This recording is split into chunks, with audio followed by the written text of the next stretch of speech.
सत्यभामा संगे प्रभु पासा खेलुथिले द्रौपदी डाक जाई बाजी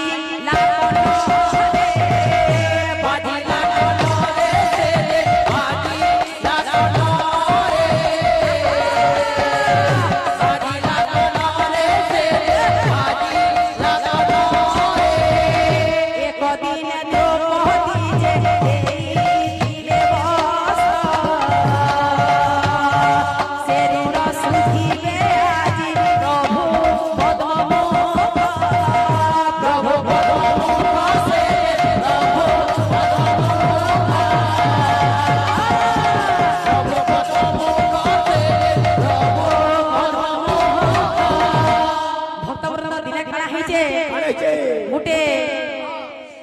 सभारे गुटे पापी के जेते बेले स्वयं नारायण श्रीकृष्ण संहार कला बेला के ताकर सुदर्शन चक्र रे ताकर आंगुरटा कटि जेते बेले से आंगुर कटि आइतिसी सेही सभारे द्रौपदी उपस्थित छिसन तो काना करसन भक्त वृंद